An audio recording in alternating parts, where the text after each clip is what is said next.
이 시간 거짓 선생의 정체라는 제목으로 좀 우리가 은혜를 나누려고 합니다. 여러분, 예수님이 이 땅에서 예수 복음을 누리고 증거할 사람들을 부르셨어요. 그런 사람들을 누구라고 부르죠? 기독교인, 예수 믿는 사람들. 너무 쉬운 걸 물어보니까 이렇게 때때로 힘들죠, 그죠? 그러니까 예수님이 이 땅에 복음을 믿고 누리고 증거할 사람을 부르시는 거예요. 그걸 이제 성도, 기독교인, 좀 더 구체적으로 들어가면 제자 뭐 이렇게 말하지 않습니까? 그런데 이러한 기독교인들의 모임을 뭐라고 부릅니까? 그게 교회죠. 그죠? 하여튼 귀가 따갑도록 들어야 돼요. 자, 그런데 지금 제가 말씀드렸어요. 예수님이 이 땅에 있는 자들을 불러 모으셔서 그들을 통해서 일을 하신다. 그러니까 이것을 부르신 분은 예수님이에요. 그렇죠? 그러니까 교회는 누가 조직한 겁니까? 사람이 아니고 우리 예수님이 조직한 거예요. 그래서 아주 특별한 겁니다. 그러니까 교회는요, 이 땅에 존재하지만 하늘의 통치를 이 땅에 드러내기 위해서 우리 주님이 친히 세우신 공동체인 거예요. 그러니까 땅에서 만들어진 게 아닌 거예요. 그래서 너무너무 중요해요. 그래서 교회는 그 주인이 사람이 아니에요. 뭐 교회 건물은 주인이 있을지 없을지 모르겠어요. 그러나 예수 그리스도를 믿는 자들의 모임인 교회는 그 주인은 예수님이신 거예요. 이걸 잊으시면 절대 안 됩니다. 그렇기 때문에 땅의 그 어떠한 것들도 이 교회의 공동체를 무너뜨릴 수가 없어요. 왜? 예수님이 주인 되시고 예수님이 지켜주시기 때문입니다. 아멘이세요? 아멘입니다. 이것을 믿어야 돼요. 그런데 이런 교회라고 해서 절대로 무너지지 않는다고 해서 교회에 고난이 없느냐? 이것은 교회니까 이제 성도들도 해당되겠죠. 아니면 교회에 위기가 없느냐? 그건 아니에요. 이 땅에 있는 교회는 세상으로부터 계속해서 유혹과 핍박, 싸움질이 있어요. 그래서 항상 위기나 고난이 닥쳐옵니다. 그럼에도 불구하고 누가 주인 되셔서? 사람이 아니라 우리 주님이 주인 되셔서 그럼에도 불구하고 수많은 공격이 있지만 무너지지가 않는다는 거예요. 오히려요, 교회는요, 세상의 수많은 공격을 받으면 받을수록 어떻게 되느냐? 그 싸움을 싸우는 동안 복음이 선명해집니다. 아멘? 이게 놀라운 거예요. 그러니까 싸우면 싸울수록 영적 싸움을 통해서 어떻게 되느냐? 무엇이 진짜인지 아닌지가 밝혀져요. 옳고 그른지가 밝혀져요. 우리가 코로나 그 몇 년을 지나면서 뭐가 됐어요? 알곡과 가라지가 딱 갈라졌어요. 정말 예수 그리스도를 필요로 하고 예배에 목마랐던 자들이 누군가가요, 확 드러났습니다. 영적 싸움을 통해서 여러분 교회가 상처 입을 수 있어요. 성도가 상처 입을 수 있어요. 그러나 동시에 뭐가 걸러질까요? 영적인 불순물들이 걸러집니다. 이것이 은혜인 거예요. 그러니까 우리가 교회 되어서 성도 되어서 고난이 있다, 핍박이 있다, 영적 싸움이 있다, 너무 두려워하지 마세요. 하나님께서 나를 정결하게 다듬어 가시는 과정 가운데 있구나 라는 것을 여러분들이 밝히 아시고 믿고 달려가셔야 됩니다. 베드로가 유언처럼 남긴 이 베드로 후서는 이제 교회 안에 들어온 위기에 대해서 얘기를 해주고 있는 거예요. 그 위기가 뭡니까? 거짓 선생이에요. 이 거짓 선생이라고 했으니까 선생이잖아요. 영향력이 있는 위치에 있다는 거예요. 교회를 흔들어 놓을 수 있는 사람들이란 뜻입니다. 근데 이들은 진실하지 않아요. 가짜입니다. 이 거짓 선생들이 들어오는 바람에 믿음이 약한 자들, 이거는 교회 나온 초신자를 얘기하는 게 아닙니다. 장로, 권사, 집사, 목사여도 믿음이 약하면 무너지는 거예요. 그러니까 믿음이 약한 성도들을 미혹합니다. 그래서 교회가 아주 힘들어지는 거예요. 흔들리는 거예요. 그걸 보고 지금 베드로가 유언처럼 편지를 보내는 거예요. 흩어져 있는 교회들에게 그러면 안 된다 하면서 다시 한번 복음의 실체를 알려주는 것이죠. 그러면서 베드로후서 2장에서는 뭐가 드러나느냐? 거짓 선생들이 누구냐? 그 정체가 정확하게 드러나는 거예요.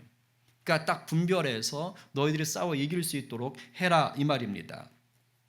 베드로가 이 편지를 쓴 2000년 전, 그것이 그때만 해당되는 게 절대 아니죠. 왜냐하면 주님 다시 오시는 그날까지 이 거짓 선생들이 활동을 한다 이 말이에요. 그러니까 우리가 깨어 있어야 되는 거예요. 이 말씀이 여전히 오늘도 우리 가운데 유효한 거예요. 그러니까 우리가 이 말씀을 들어야 되는 거예요. 예외가 아니에요. 지금도 이 시대에 이 땅에 교회들 가운데는요, 거짓 선생들이 들어와 가지고 교회가 아주 그냥 휘청휘청 거리는 데가 있어요, 이미.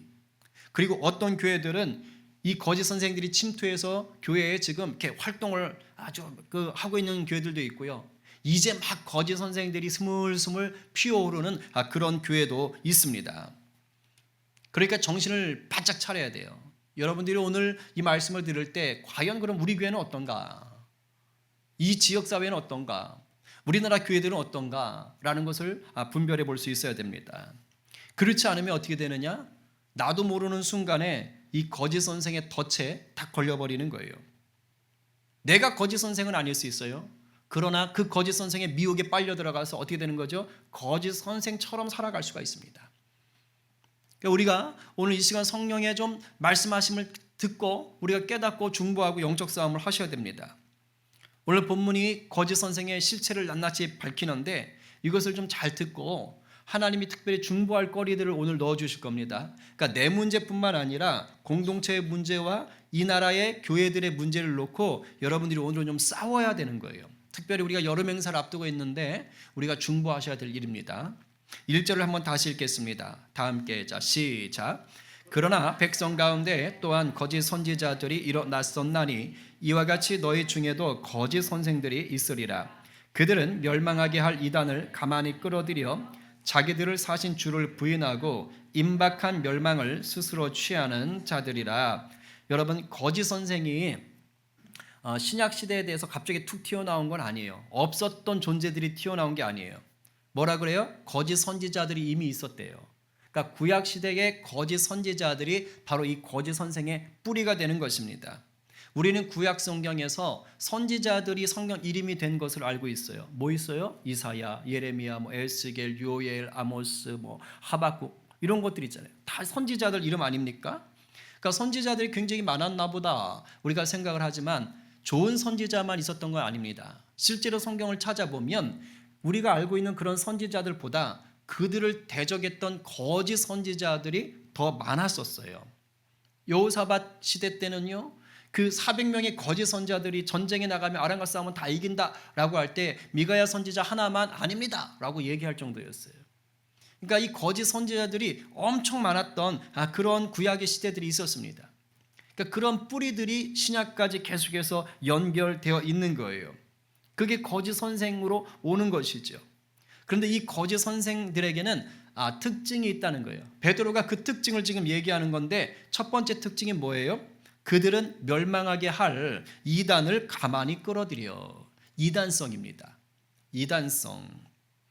이제 이단을 끌어들였다니까 교회 안에 신천지가 들어왔나 보다 그런 것도 해당이 됩니다. 그러나 여기서 말하는 것은 어떤 거냐? 원어로 보면 자기가 마음대로 선택한다 이런 뜻이 있어요. 그러니까 이 이단은 분당, 파당 이런 뜻도 있는데 이 말 속에는 내가 마음대로 선택하는 것 이런 뜻이 있습니다.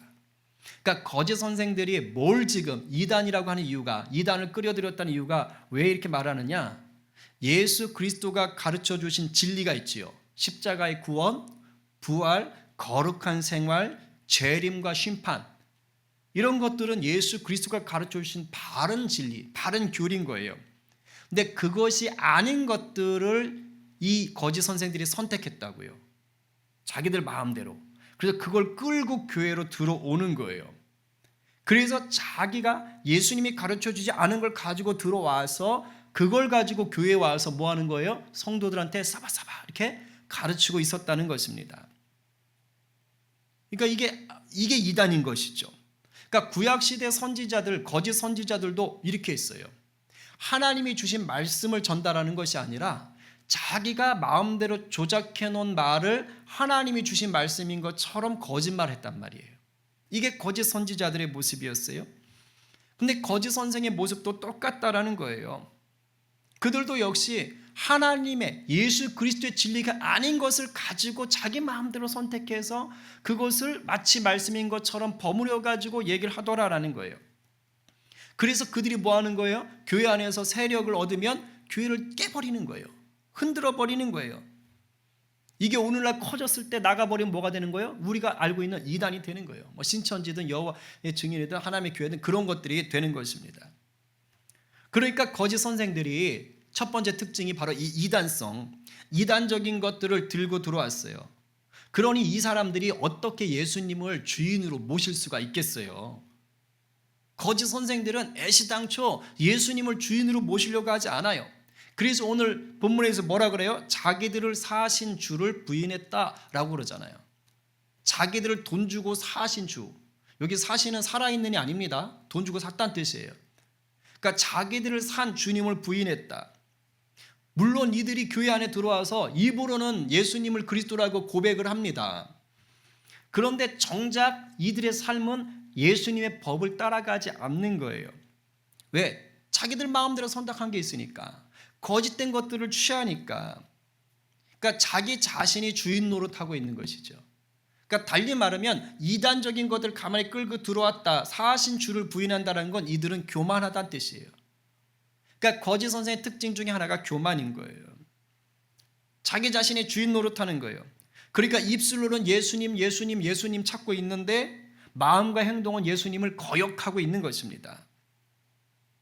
여기에서 약간 이제 공부합시다. 자기들을 사신이라는 말은 당시에 노예를 돈 주고 사고 팔던 문화 속에서 따온 거예요. 그것을 가지고 우리의 구원을 설명한 겁니다. 노예 시장에서 돈 주고 노예를 사고 파는데 이걸 가지고 노예가 돈 주고 주인이 가서 돈 주고 노예를 사면 그 노예는 이제 그때부터 뭐 하는 거예요? 그 주인에게만 속한 거예요. 그 주인에게만 복종해야 되는 거죠. 이것을 십자가의 구원으로 적용하는 것, 비유하는 거예요. 하나님이 제게 노예로 살던 우리를 구원하시려고 한 거예요. 그런데 우리가 죄를 지었으니 그냥은 안 돼. 공의의 하나님이니까 죄에 대해서 하나님이 판단하셔야 되는 거예요. 그래서 하나님이 어떻게 한 거예요? 자기 아들 예수 그리스도를 십자가에 대신 죽게 한 거예요. 그래서 그 피로 값을 치른 거예요. 우리 죄값을 치러주시는 거예요. 그리고 우리를 사셨다라고 표현하는 거예요. 그렇게 구원하신 것을 죄 노예가 된 우리를 죄값을 치르고 피로 치르고 우리를 사셨다. 그래서 우리를 자유케 하셨다. 우리를 하나님의 자녀가 되게 하셨다. 종은 종인데 이제는 그리스도의 종으로 거듭나게 하셨다. 그래서 이게 주님이 우리를 사셨다 그러는 거예요. 이걸 한자어로 뭐라 그래요? 대속하다, 속량하다 라고 말하는 것이고 풀어서 말하면 값주고 샀다라고 얘기하는 거예요. 근데 지금 이 사신주를 부인한다 할 때 이 사신주를 요걸 이 거짓 선생들한테 그대로 적용하면 조금 우리가 교리적으로 문제가 있습니다. 이제 그렇게 돼버리면 이렇게 돼요. 거짓 선생들을 예수님이 십자가 보혈을 주고 사셨는데 그런데 이 거짓 선생들이 예수님을 부인한다? 이런 말이 안 되는 거예요. 그러면 예수님이 이들을 십자가 보혈로 샀어? 그럼 구원받은 거잖아. 근데 이들이 예수님을 부인했어? 그럼 구원에서 탈락했어? 이제 이렇게 생각을 할 수 있는 거예요. 그래서 이걸 잘못 읽으면 구원받고 나서 구원이 취소되나요? 구원에서 탈락하나요? 이제 이렇게 물어볼 수가 있는 겁니다. 근데 이런 일들은 꼭 벌어져요. 예수 믿다 보면. 왜? 내가 예수 믿는 감동을 느꼈어요. 분명히 믿은 것 같아요. 막 회개했어요. 눈물 콧물 다 쏟았어요. 근데 1년 지나고 2년 지나니까 옛생활로 돌아가 있는 거예요. 엉망진창으로 살고 있는 거예요. 그러면 나 구원받은 거 맞나? 옛날에 분명 받은 것 같은데 이제는 엉망인 것 같은데 나 구원을 빼앗겼나? 이런 생각을 할 수 있단 말이에요. 꼭 이런 시간들을 겪게 되어 있어요. 특히 청소년, 청년기를 지나면서 반드시 이런 시간들을 겪습니다. 왜? 그때는 질풍노도라 왔다 갔다 하거든요. 맞습니까? 틀립니까? 구원에서 탈락할 수 있어요? 우리의 구원이 취소될 수 있어요? 이것은 전통적인 교리로서는 허락하지 않습니다. 요즘 신학자들 가운데는 그걸 얘기하는 사람들도 있긴 있어요. 그러나 여러분 분명하게 아십시오. 성경은 구원에서 탈락하지 않는다고 얘기를 하고 있습니다. 한번 구원받은 자는 결코 구원에서 취소되지가 않아요. 우리가 너무도 잘 아는 요한복음 3장 16절만 봐도 그래요.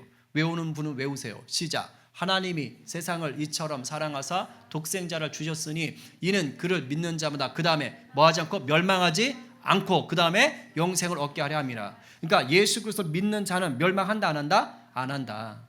영생을 얻는다는 거예요. 그러니까 구원을 받았으면 내가 예수님을 정말로 구주로 영접한 사람이라면 그렇다면 그 사람의 구원은 빼앗기지 않는다는 거예요. 그래서 성도의 견인이 나오는 거예요. 왜? 성령이 우리를 감찰하셔서 우리를 계속해서 도우시는 거예요. 그래서 우리가 얻은 그 구원을 끝까지 완성해 갈 수 있도록 우리 주님 다시 만나는 그날까지 그 구원을 이루어 가도록 성취해 가도록 성령께서 계속 도우시는 거예요. 그게 우리가 성화의 과정이고 성도의 견인이 있는 것입니다. 그러니까 예수 그리스도를 우리가 정말로 믿었다, 구원받았다, 그럼 절대로 취소가 되지 않는 거예요. 믿으십니까? 이걸 믿으셔야 돼요. 안 그러면 구원받았나 안 받았나 헷갈린단 말이에요. 우리가 구원파라는 뜻이 아니에요. 구원받은 것에 대한 확신을 가지고 있으셔야 된다는 거예요. 자, 그런데 지금 베드로는 이 거짓 선생들에 대해서 그렇게 얘기하지 않습니다. 이 거짓 선생들에 대해서 얘들은 멸망한다 라고 얘기하고 있어요. 이 1절 하반절에 임박한 멸망을 스스로 취하는 자들이다. 멸망이 임박해 있대요. 그리고 3절 하반절에 그들의 심판은 옛적부터 지체하지 아니하며 이미 옛적부터 정해져 있는 거예요. 그들의 멸망을 잠들지 아니하느니라. 반드시 멸망을 당할 수밖에 없다고 베드로가 지금 얘기하고 있단 말이에요. 그러니까 사신주를 부인했다는 이 말이 이 사람들이 구원받았는데 취소됐다 이런 뜻이 아닌 거예요. 이들은 지금 뭐예요? 애시당초 뭐 한 거예요? 구원받지 못한 자들인 거예요. 구원받지 못했는데 교회 안으로 들어와서 구원받은 척하고 살았던 것인 것입니다. 그러니까 예수님이 이들을 구원했다는 게 아니에요. 지금 사신주를 부인한다고 할 때는 엄밀히 말하면 예수께서 피로 값주고 사신 교회 공동체를 말하는 거예요. 그 공동체, 그 예수 그리스도의 그 사심을 부인하고 있는 거예요. 그걸 거절하고 있는 거예요. 감히 예수가 피로 값주고 사신 그 교회 공동체를 향해서 예수님이 역사하시는 것을 거부하고 있는 자들인 것입니다. 그러니까 애시당초에 심판이 결정되어 있는 자들인 거예요. 자, 그래서 이제 교회가 어떤 일이 벌어지냐면 이 교회 안에는, 교회 공동체 안에는 구원을 거부한, 즉 심판이 예정된 애시당초 믿는 척했던 그런 거짓 선생 부류와 이들은 아예 심판이 작정된 사람들이에요. 그러니까 그런 부류들과 그리고 누가 있느냐? 거짓 선생 노릇을 하는, 거짓 선생처럼 보이는 구원이 필요한 자. 아직은 구원받지 않았을 수 있어요. 그러나 분명히 예수 그리스도 안에서 예정되어 있는 자가 있을 수 있단 말이에요. 그런 사람이 있을 수 있어요. 좀 더 나가면 구원받았어요. 그런데 거짓 선생 같은 행동을 하는 자가 있을 수 있어요. 빨리 돌아와야 될 자들이죠. 그런데 이 세 부류가 다 드러나는 건 뭘로 드러나요? 거짓 선생처럼 드러나요. 하는 짓이 똑같은 거예요. 겉으로는 다 뭡니까? 십자가의 복음 아래 있지 않은 거예요. 십자가의 능력 아래 들어와 있지 않은 거예요. 자아가 주인 노릇하고 있는 거예요. 그러니까 다 거짓 선생처럼 보이는 거예요. 그래서 어떤 일이 벌어지느냐? 교회 안에서 아주 요상한 일이 벌어져요. 겉으로는 주님을 위해서 일을 합니다. 그러니까 우리는 잘 모르는 거예요. 자기는 알겠죠. 성령님은 알겠죠. 근데 성도는 잘 모를 수 있어요. 영적으로 깨어있지 않으면 모를 수 있어. 왜? 교회 일을 하고 있으니까. 주님의 일을 하고 있으니까. 그러나 그 속은 뭘 하고 있어요? 자기 일을 하고 있는 거예요. 이런 경우들이 생길 수가 있는 것입니다. 더군다나 주의 일이 아니라 주의 일을 빙자한 교회를 망가뜨리는 일을 할 수도 있는 것이에요. 그래서 교회가 이 기도와 말씀에 더 깨어 있어야 돼요. 그래야지만이 이단적인 가르침들을 분별할 수가 있어요. 그래서 거짓 선생이라면 내어 쫓으면 돼요. 이미 심판이 예정되어 있는 자들이라면 하나님께서 쫓습니다. 결국 이기시기 때문에 쫓아내는 거예요. 그러나 거짓 선생, 멸망이 예정된 거짓 선생이 아니라, 확정된 거짓 선생이 아니라 하는 짓이, 하는 행동이 마치 거짓 선생과 같았지만 하나님이 구원해야 될 자, 또는 이미 구원받았었지만 이 거짓 선생들의 꿰매 빠져가지고 그냥 교회를 어지럽게 하고 힘들게 했던 자들은 뭐 하는 거예요? 회개하고 돌아오게 하는 거예요. 예수 그리스도의 영접 가운데로 나올 수 있도록 하는 것입니다. 그래서 미성숙함을 깨우쳐 주는 거예요. 그런 은혜가 교회 가운데 있어야 되는 거예요. 언제? 교회가 기도와 말씀으로 뜨겁게 살아있을 때. 그런 은혜가 우리 공동체 가운데 있기를 간절히 기도해야 됩니다. 아멘이에요. 여러분, 제가 신앙생활을 모태신앙부터 이렇게 쭉 하다 보니까요, 예수 믿고 구원 받았으나 그러나 때때로 정말 엉뚱한 짓 할 때가 있더라고요. 그런 분들 많아요. 아니, 목사도 천진데, 목사도 놀려 있는데, 이 거짓 선생의 꿰매 빠져가지고, 제가 말했죠, 거짓 선생은 교회 안에만 있는 게 아니라 요즘은 유튜브 통해서도 얼마든지 접한다고. 그 거짓 선생의 꿰매 빠져가지고 자기가 거짓 선생 노릇을 하는 거예요. 이 이단과 같은 노릇을 하는 거예요. 그리고 앞으로 얘기될 그런 특징들의 모습들을 보이는 거예요. 그러니까 주님의 자녀인데 아주 엉뚱한 짓을 하고 있는 거죠. 근데 이게 가능해요.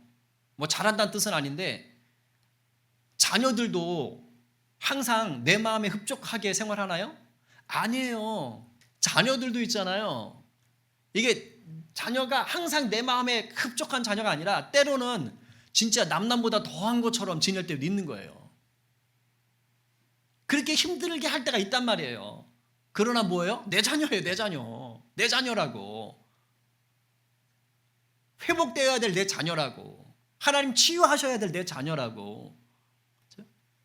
그러니까 그런 일들이 교회 공동체에도 있다니까. 하나님의 자녀들 가운데도 반드시 있는 거예요. 그럼 어떻게 되느냐? 그냥 그렇게 평생을 고통 가운데 살게 놔둬야 되느냐? 아니죠. 교회가 할 일이 뭐예요? 교회가. 공동체가 할 일이 뭐예요? 그런 자들을 돌이키는 거예요. 그래서 기도와 말씀에 껴 있어야 되고요. 사랑의 교제가 있어야 되는 거예요. 훈련이 있어야 되는 거예요. 그럴 때 뭐 하는 겁니까? 은혜가 역사합니다. 아멘? 제가 요즘 깨닫는 게 있어요. 오늘도 계속 말씀 준비한 다음에 그 기도 아침부터 계속 하는데요. 우리가 할 수 있는 노력해야 돼요. 그런데 있잖아요. 결국엔 은혜가 임해야 돼요.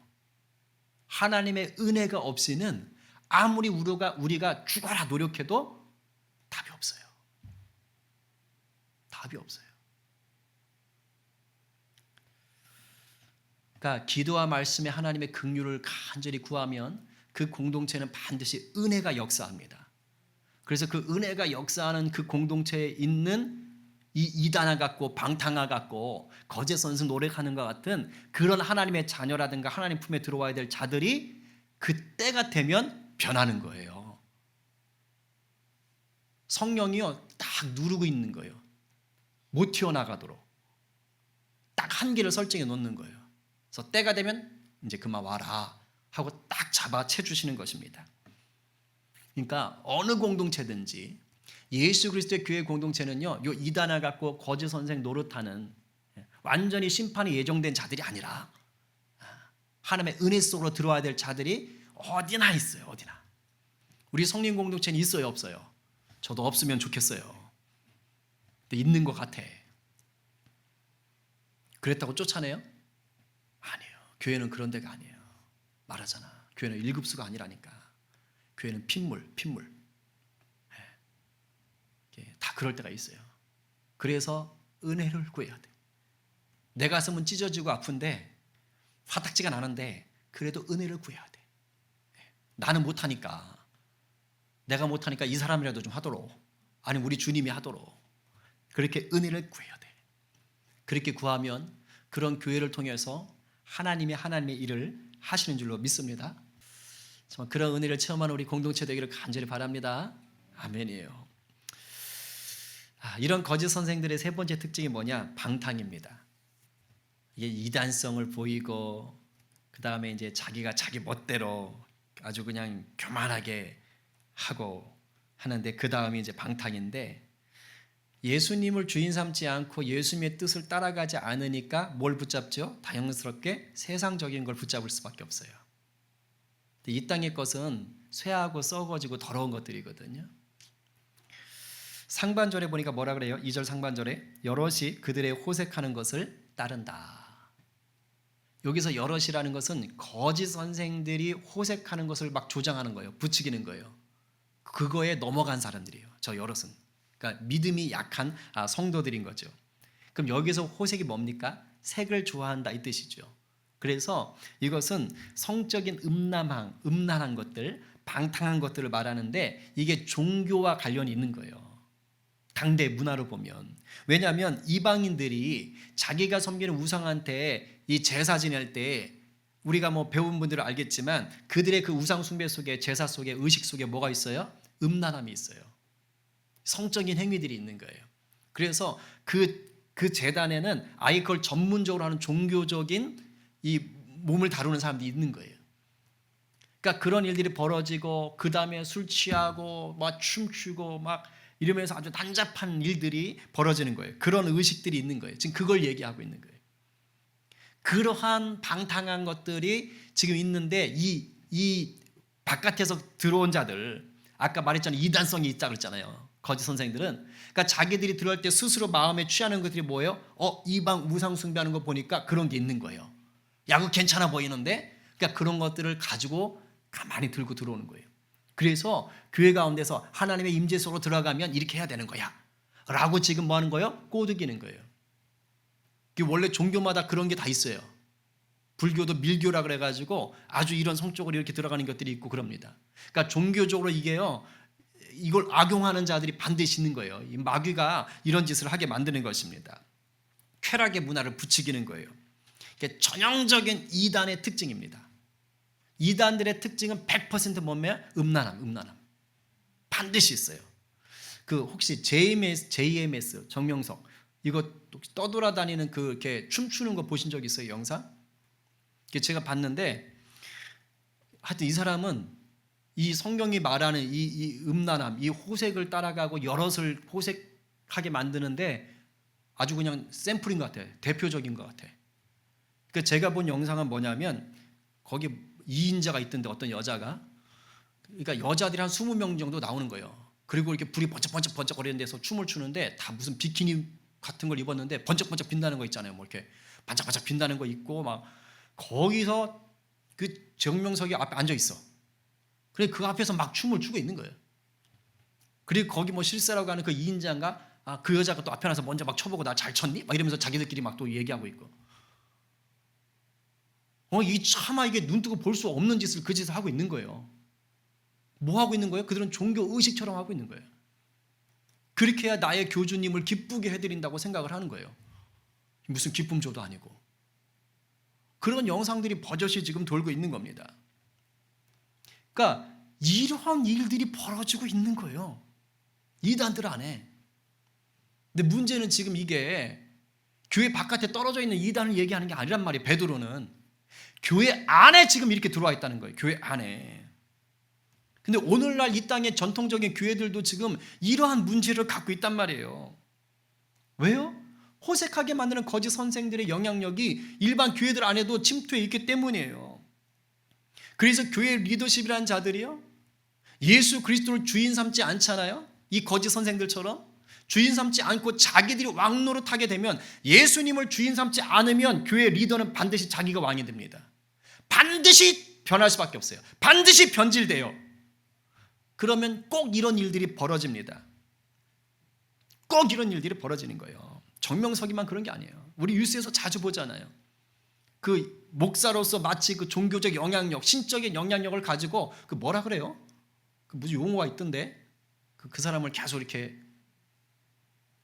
구워 삼는다 그러나 뭐라 그래? 가스라이팅 말고 뭐가 있는데? 그루밍? 하여튼 뭐가 있는 것 같아. 하여튼 뭐 그래가지고 그 종교적으로 딱 억압을 시키는 거죠. 비슷한 말이에요. 그러니까 그런 것들이 드러나요. 또 하나 특징이 있어요. 이거 같이 가요. 이 음란함, 이 호색과 같이 가는 게 뭐냐면, 거짓 선생들의 특징은 성도들에게 하나님의 말씀을 먹여주는 것이 아니고 지가 성도를 잡아먹어요. 연우 지금 놀랬어. 식인종이 아니라 돈을 갈취한다 이 뜻이야, 연우야. 자기 이익을 위해서 성도들을 이용하는 것이죠. 뭐 이단들은 뭐 두말 알 나위도 없고, 뭐 통일교 보세요. 얼마 아예 그냥 껌파리까지 시키고만 살잖아요, 그죠? 3절 상반절에 뭐라 그럽니까? 그들이 탐심으로써 지어낸 말을 가지고 너희로 이득을 삼는다. 그러니까 말을 지어내는데 그 속에 뭐가 있다고요? 탐심, 욕심이 있는 거예요. 그래가지고 성도들을, 연약한 자들을 통해서 뭐요? 이득을 삼는 거예요. 목자가 됐으면 양을 먹여야 되잖아요. 근데 이 거짓 선생들은 목자가 아닌 거예요. 양을 잡아먹는 이리 노릇을 하고 있는 거예요. 이런 거짓 선생이 목사가 되면 어떻게 될까요? 목사는 성도를 다 돈으로 봅니다. 그런 목사 있을까요? 없을까요? 있어요. 그런 장로 있을까요? 없을까요? 있어요. 그래서 큰 교회는요, 다 그런 건 아닌데 어떤 장로님들은 아예 사업체를 차려요. 왜? 큰 교회는 돈이 되거든요. 그래서 어떻게 하면 성도들에게 헌금을 뜯어낼까? 이런 궁리를 하는 거예요. 근데 제가 보니까 많은 경우에 교회 리더들이 처음부터 거짓 선생 노릇을 했느냐? 그건 아닌 것 같아요. 아예 작정하고 오는 자들도 있지만 대부분은 처음에는요, 목자처럼 해요. 선합니다. 그러다가 어느 순간에 뭘로 바뀌는 거예요? 이리로 바뀌는 거예요. 훅 바뀐다기보다는 서서히 바뀌는 것이죠. 그리고 이 서서히 바뀌어가는 과정에 뭐가 있어요? 거짓 선생의 덫이 있는 거예요. 적어도 그 리더가, 그 목자가, 그 중직들이 구원받은 자였다면 그 중간에 거짓 선생의 깸에 빠져가지고 자기도 그렇게 쫓아가는 자가 되어버리는 거예요. 혹시 어제 뉴스 보셨어요? 세종시의 한 교회 목사님인데 워너비 데이터라는 무슨 다단계 회사를 차려가지고 거기 대표래. 목사님이 거기 대표. 그래서 투자자들을 끌어모으는 거예요. 그 목사가 나와가지고 강연장에 나와가지고요, 큰 강연장이에요. 거기 나와가지고 마이크 탁 들고 얘기를 하는데 노아의 방주로 딱 나와. 노아의 방주. 자기가 하는 게 노아의 방주인가 봐. 노아의 방주에 여러분을 정보력이 좀 떨어지는 분들을 우리가 모시고 4차 산업혁명으로 가고 싶습니다. 막 박수가 막. 블록체인 있잖아요. 블록체인. 잘 몰라요? 비트코인. 예를 들면 이런 거 같은 비슷한 거예요. 하여튼 그래가지고 이게 다단계. 이렇게 해서 끌어모은 사람이 3만 명. 그래 거기에 있는 돈이 3천억 원 정도가 된다는 거예요. 그러면 그 목사와 관련된 교인들 여기 안 와 있겠어요? 안 끌어들였겠어요? 지금 어떤 선교단체는 지금 난리 났어요. 그 진짜면 진짜 큰일인 거예요. 그 대표인 사람이 돈을 또 이용해가지고 자기 명의로 막 땅을 사고 건물을 사고 이래가지고 지금 들고 일어났다고 지금 또 뉴스에 나오더라고요. 그러니까 이런 뉴스들이 지금 나오는 거예요. 이게 아니길 바라는데 이제 그게 정말 진짜면 이게 또 욕을 얻어먹어요. 안 그래도 지난번 코로나 때도 거기 심하게 욕을 얻어먹었던 곳이어서. 그러니까 지금 하나님을 이용하고 이 만몬을 섬기는 게 어제 오늘 일이 지금 아닌 거예요. 근데 더군다나 요즘은 이게 쉬쉬해서 될 일이 아니에요. 왜? 인터넷이 하도 발달돼가지고 그냥 여기저기서 뉴스가 터지는 거예요. 그러니까 숨길 수가 없습니다. 그러니까 이러한 거짓 선생의 분탕질이라든가 그러한 영향력들이 결국엔 교회에서 다 소문이 돌고 인터넷에 떠돌고 하니까 어떻게 될까요? 진리가 방해받는 거예요. 오늘 말씀에 나오잖아요. 진리의 도가 비방을 받게 된다고요. 예수의 복음이, 예수님이 세상 사람들한테 조롱을 받는 거예요. 그 어느 때보다 더 심각하게 지금. 근데 여기 제 연배 되신 분들, 그 이상인 분들은 다 아실 거예요. 적어도 제가 청년 때까지는요, 그래도 교회 다니는 사람이 안 다니는 사람보다 낫다라는 인식이 있었어요. 그래서 그래도 교회 나가면 그래도 이게 좋은데 간대, 이런 얘기가 있었다고요. 근데 요즘은 그런 시대가 아닌 것 같은 거예요. 오히려 교회 가면 사람 베리는 줄 알아. 아닌데 하도 그냥 이제 이 사람들이 언론으로 안 좋은 것들을 듣다 보니까 그런 일들이 벌어져요. 실제로 있었대잖아요. 어느 식당에서 그 친구들끼리 모여가지고 막 시끄럽게 막 서로 욕하면서 싸우고 막 그렇게 하니까 그 옆에서 밥 먹던 분이 그랬잖아요. 벌떡 소리 지면서, 야 조용히 해! 여기가 교회야! 도대체 그분은 뭘 봤는지 모르겠지만 여기가 교회야! 시끄럽게 떠들고 싸우게! 그 안 좋은 것들을 보고 들으니까 이분들이 그냥 그렇게 내뱉어 버리는 거예요. 얼마나 부끄러운 일입니까? 그런데요, 제가 하고 싶은 말씀이 있는 거예요. 이 베드로 후서 말씀을 보면서 지금 이 땅에 이런 상황들을 이미 베드로가 다 얘기했잖아요. 그러니까 제가 지금 이런 말하는 것들을 다 보면서 가슴이 아프지만 뭐 하자고요? 절망하진 말자고요. 왜냐하면 성경은 교회가 반드시 승리한다고 얘기하고 있잖아요. 아멘? 아멘이에요. 거짓 선생들이 아무리 날뛰고 흥황해도 그들에게는 이미 심판이 예정되어 있습니다. 거짓 선생들에게 미혹을 당하는 자들이 흔들릴 수 있습니다. 상처 입을 수 있습니다. 그러나 예수 그리스도가 세우신 교회가 반드시 승리하는 거예요. 음부의 권세가 흔들 수가 없는 것입니다. 아멘. 진리의 도가 비방받습니다. 네, 비방을 받는다고 되어 있어요. 예수님 조롱 받습니다. 교회가 욕 얻어 먹었습니다. 그러나 그러한 비방 때문에 교회들이 정신을 차리는 거예요. 그걸 듣고 오늘 우리처럼 뭐 하는 거예요? 깨닫기 시작하는 거예요. 그래서 정신을 차리고 근신하여 깨어 기도하는 교회가 되는 것입니다. 아멘. 그러니까 이긴다는 거예요. 그래서 알곡과 가라지가 분별되는 거예요. 그러니까 이 속에서 고통스러워하고 지금 스물 거짓 선생의 흉내 내려고 하거나 그런 영향을 받고 있는 자들을 위해서 교회가 중보할 수 있는 것입니다.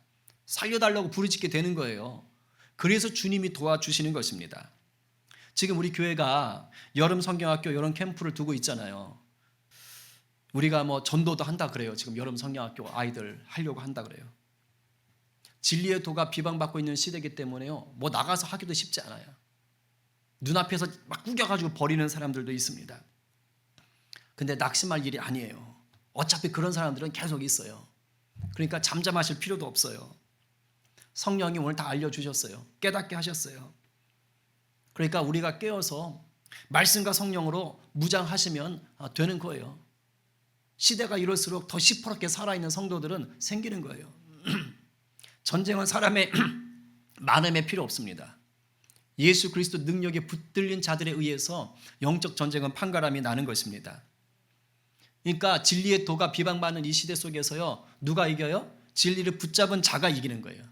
그런 사람에게 의해서 비방받는 진리의 도가 다시 회복이 되는 줄로 믿으시기를 바랍니다. 세상 사람들이요, 아무리 교회를 욕해도요, 진짜 교회로 사는 사람을 보면 그들이 바뀌는 거예요. 초대교회부터 교회는 그렇게 살아왔습니다. 지금 북한 땅에도 그렇게 예수를 믿는 자들이 있고요, 그런 자들 때문에 심지어 사회안전원이라는 그런 주체 사상이 완전히 골수분재가 된 자들도 예수께로 돌아온 역사가 있는 거예요. 정리하겠습니다. 거짓 선생은 주님 다시 오시는 날까지 계속 교회의 침투에 교회를 흔들 것입니다. 거짓 선생에 미혹된 연약한 성도들도요, 늘 교회 안에서 교회를 힘들게 할 수 있어요. 저들도 상처를 입을 수 있어요. 그러나 주님이 친히 세우신 교회 안에는 진리의 복음을 굳게 잡고 신성한 성품에 참여하는 성도들이 항상 있음을 잊지 마시기 바랍니다. 그분들이 여러분 되셔야 되는 거예요. 이러한 진리의 파수꾼들이 있기 때문에 교회는 영적으로 전쟁에서 이기고 복음을 전하는 공동체가 될 수가 있는 줄로 믿으시기 바랍니다. 오늘 누가 이 놀라운 복음의 권세를 누리시는 성도가 되셔서 거짓 선생들과 싸우시겠어요? 오늘 누가 진리의 말씀 아래서 영적인 불순물을 찾아서 제거하고 돌이켜서 우리 주님의 몸된 교회를 세워가시겠습니까? 이 말씀 앞에 아멘으로 화답하면서 말씀이신 예수님 그 안에 거하기를 결단하는 저와 여러분 모두가 되기를 간절히 축원합니다. 아멘입니다.